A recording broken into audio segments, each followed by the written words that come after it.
Magandang gabi mga kahuwan. Narito na ang weather update today.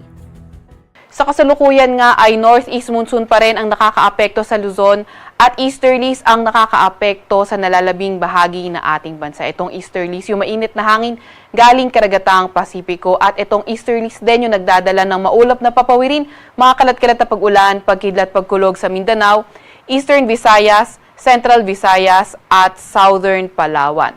Samantalang northeast monsoon o amihan nagdadala ng maulap na papawirin na may mga mahihinang pag-ulan sa Batanes, kabilang na nga ang Cagayan area.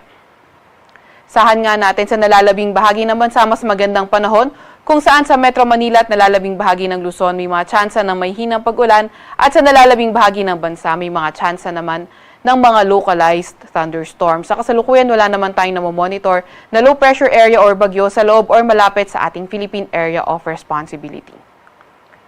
Para naman sa lagay ng ating panahon bukas, asahan nga natin na itong amihan o northeast monsoon magdadala ng maulap na papawirin na may mamahina hanggang sa katamtamang pag-ulan sa extreme northern Luzon, kabilang na ang Cagayan pati na rin sa may Apayao.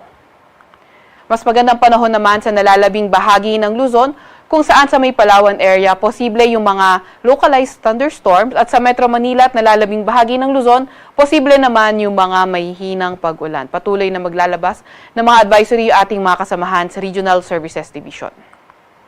Agwat ang temperatura bukas sa Metro Manila ay 23 to 31 degrees Celsius, 14 to 24 degrees Celsius sa Baguio at 21 to 29 degrees Celsius sa may Tagaytay.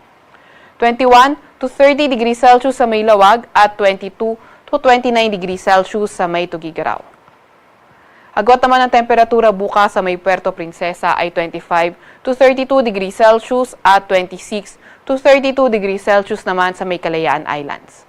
Para naman sa lagay ng panahon bukas sa may Visayas at Mindanao, asahan natin bukas sa may Mindanao, mawalang panahon pa rin ang ating inaasahan. Pati na rin sa may Eastern Visayas at sa nalalabing bahagi ng Visayas, mas magandang panahon pero ingat pa nga rin sa mga tsansa ng mga localized thunderstorms. Agwat ang temperatura bukas sa Iloilo at Tacloban ay 25 to 31 degrees Celsius. 26 to 31 degrees Celsius naman sa may Cebu. Sa may Zamboanga at Cagayan de Oro ay 24 to 31 degrees Celsius at 25 to 32 degrees Celsius naman sa may Davao. Para naman sa lagay ng ating karagatan, meron tayong nakataas na gale warning sa may Batanes. Kaya mapanganib pumalaot sa lugar na iyan, lalo na sa mga maliliit na sasakyang pandagat.